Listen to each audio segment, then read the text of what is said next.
Number 2 پر ہے بریلویت۔ بریلوی کون لوگ ہوتے ہیں؟ شرکیہ عقائد رکھنے والے، مثلا حضرات انبیاء، اولیاء، نبی کریم صلی اللہ علیہ وسلم کو حاضر و ناظر اور مختار کل ماننے والے۔ یہ 2 اصطلاحیں ہیں، نمبر 1 حاضر و ناظر ہونا، نمبر 2 مختار کل ہونا۔ دونوں کا مطلب سمجھیے۔ سب سے پہلے جب آپ نے اس کو سمجھ لیا کہ بریلوی کون لوگ ہوتے ہیں اور یہ فتنہ یا فرقہ کیوں ہیں، اب آپ کو سمجھنا ہوگا کہ ان کے بنیادی فاسد عقائد کون سے ہیں۔ حاضر و ناظر، ہر جگہ کون موجود ہے؟ اللہ۔ کیا اللہ کے علاوہ بھی کوئی ہر جگہ موجود ہو سکتا ہے؟ ہر جگہ جو موجود ہو اور ہر چیز پر قدرت رکھتا ہو اس کو کہتے ہیں حاضر و ناظر۔ مختار کل، تمام چیزوں کے اختیارات جس کے پاس ہیں وہ کون سی ذات ہے؟ اللہ رب العزت۔ کیا اللہ کے علاوہ بھی کسی کو تمام اختیارات حاصل ہیں؟ عالم الغیب کا کیا مطلب ہے؟ عالم الغیب کا مطلب یہ ہے کہ وہ چیزیں، وہ باتیں جو دنیا کے بننے سے پہلے یا بعد یا اس کے درمیان جتنا جو کچھ ہوا وہ سب کون جانتا ہے؟ کیا اللہ کے علاوہ بھی کوئی اس کو جان سکتا ہے؟ ان تمام چیزوں کا علم رکھنے والی ذات جو ہے اس کو عالم الغیب کہا جاتا ہے۔ ٹھیک ہے، آپ نے مجھے بتایا کہ عالم الغیب کون ہے، حاضر و ناظر کون ہے، مختار کل کون ہے۔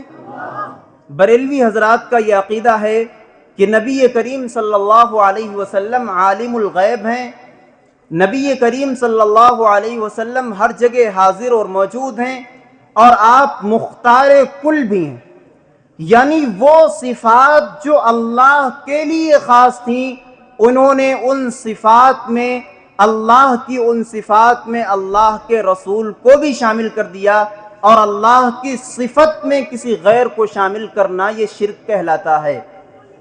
عالم الغیب، میں نے آپ کو بتایا کہ عالم الغیب کہا جاتا ہے اس کو جو تمام چیزوں کا علم رکھے۔ میرا یہ دعویٰ ہے کہ نبی کریم صلی اللہ علیہ وسلم کو تمام چیزوں کا علم نہیں تھا۔ یہ الگ بات ہے کہ اللہ رب العزت نے اپنے پاک پیغمبر حضرت محمد مصطفیٰ صلی اللہ علیہ وسلم کو جو چاہا، جتنا چاہا علم عطا کر دیا، لیکن اس کا مطلب ہرگز یہ نہیں نکلتا کہ آپ کو تمام چیزوں کا علم عطا کر دیا گیا ہو۔ اگر آپ کو تمام چیزوں کا علم ہوتا تو ظاہر ہے کہ پھر وہ حادثات اور وہ واقعات جو رسول اللہ صلی اللہ علیہ وسلم کی زندگی میں صحابہ کے ساتھ یا خود آپ کے ساتھ پیش آئے وہ کبھی نہ ہوتے۔ مثال کے طور پر معوذتین، قل اعوذ برب الفلق، قل اعوذ برب الناس، ان کے نزول کا مقصد کیا ہے؟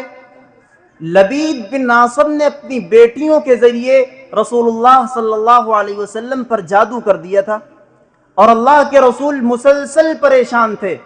اگر آپ حاضر و ناظر ہوتے یا عالم الغیب ہوتے اور آپ کو معلوم ہوتا کہ فلاں نے یہ جادو کیا ہے تو کیا آپ اس کو جادو کرنے دیتے؟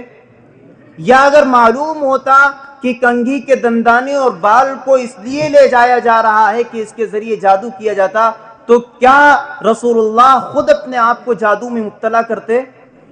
ٹھیک، ایک مرتبہ کا واقعہ ہے، فتح خیبر کے موقع پر اللہ کے رسول صلی اللہ علیہ وسلم کو ایک یہودیہ عورت نے بکری کے گوشت میں زہر ملا کر پیش کر دیا تھا۔ خود اللہ کے رسول نے چند اس کے لقمے کھائے، صحابہ کی جماعت میں سے کئی افراد نے اس کو کھایا۔ ابو داؤد کی روایت ہے وَقَدْ تُوفِّيَ أَصْحَابُهُ الَّذِينَ أَكَلُوا مِنَ الشَّاةِ، وہ صحابہ جنہوں نے اس بکری کے گوشت کا کچھ بھی کھایا تھا وہ بعد میں وفات پا گئے۔ مجھے یہ بتایا جائے کہ اگر اللہ کے رسول صلی اللہ علیہ وسلم عالم الغیب تھے اور آپ کو معلوم تھا کہ اس بکری کے گوشت میں زہر ملا ہوا ہے تو کیا نعوذ باللہ آپ نے جان بوجھ کر اپنے صحابہ کو زہر کھلایا؟ رسول اللہ پر الزام آ جائے گا نا۔ اگر اللہ کے رسول کو معلوم ہوتا اور آپ عالم الغیب ہوتے تو کیا کبھی آپ اپنے اصحاب کے ساتھ ایسا کر سکتے تھے؟ نہیں کر سکتے تھے۔ اس کے علاوہ بے شمار اس پر ایسے دلائل موجود ہیں۔ مثال کے طور پر 70 قرہ صحابہ کرام رضوان اللہ علیہم اجمعین کی ایک جماعت کو دشمنوں نے دھوکہ دے کر کے شہید کر دیا۔ اگر اللہ کے رسول کو معلوم ہوتا تو کیا آپ اپنے ان اصحاب کو بھیجتے؟ یہ واقعات اس بات پر دلیل ہیں کہ رسول اللہ عالم الغیب نہیں ہے۔ عالم الغیب صرف اور صرف کون ہے؟ اللہ۔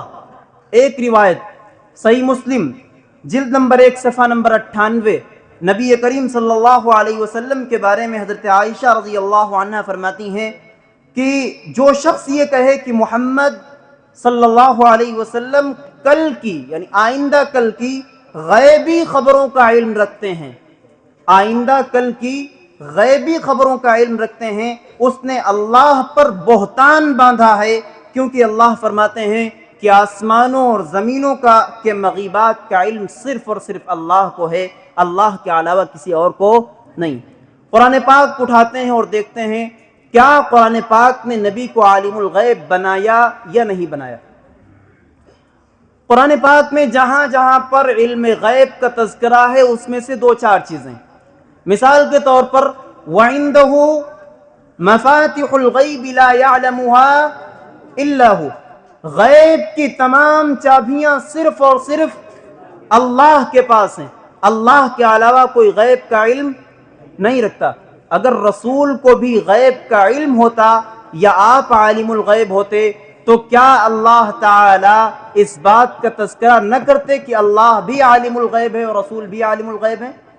ادھر توجہ رکھیے، میری طرف توجہ رکھیے، آپ کے لیے بہت اہم ہے، آپ کی تعلیم روکی گئی ہے ایک دن کی، آپ بات سمجھیے۔ دوسری بات، دوسری جگہ اللہ رب العزت فرماتے ہیں کہ 5 چیزیں ایسی ہیں جن کا علم کسی کو نہیں۔ ان اللہ عندہ علم الساعہ، قیامت کا علم صرف کس کو ہے؟ وَيُنَزِّلُ الْغَيْثَ، بارش کب نازل ہوگی، کب ہوگی، کہاں ہوگی، اس کا علم بھی صرف اور صرف کس کے پاس ہے؟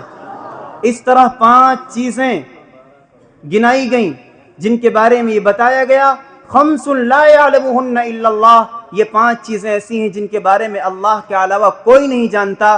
اگر جناب محمد الرسول اللہ صلی اللہ علیہ وسلم کو ان باتوں کا علم ہوتا تو کیا آپ کے بارے میں یہ بتایا نہ جاتا؟ نمبر 2، حضرت جبریل تشریف لائے، انہوں نے سوال کیا متی الساعہ، حدیث جبریل، حدیث کی کسی بھی کتاب کو اٹھائیں آپ کو حدیث جبریل ملے گی۔ حضرت جبریل تشریف لائے، انہوں نے سوال کیا یا رسول اللہ متی الساعہ، قیامت کب آئے گی؟ آپ نے فرمایا ما المسئول عنہا بعالم من السائل، آپ مجھ سے سوال کر رہے ہیں جتنا آپ کو معلوم ہے اس سے زیادہ مجھے بھی معلوم نہیں۔ تو اگر اللہ کے رسول کو غیب کا علم ہوتا تو کیا آپ کو قیامت کے بارے میں معلوم نہ ہوتا؟ بولیے، معلوم ہوتا۔ جب آپ کو قیامت کے بارے میں معلومات نہیں، یہ اس بات کی دلیل ہے کہ آپ کو علم غیب بھی نہیں۔ نتیجہ یہ ہوا کہ بریلوی حضرات کے جو عقائد ہیں، یعنی اللہ کے رسول کا عالم الغیب ہونا، اللہ کے رسول کا ہر جگہ حاضر و موجود ہونا، رسول اللہ کا مختار کل ہونا، یہ تینوں کے تینوں عقائد فاسد و باطل ہیں، اور یہ صرف اور صرف کس کی صفت ہے؟ اللہ کی صفت ہے۔ اگر اللہ کی اس صفت میں کسی کو شامل اور شریک کیا جائے گا تو یہ ذات باری تعالیٰ کے ساتھ شرک ہوگا، جس سے احتیاط اور توبہ ہر حال میں لازم اور ضروری۔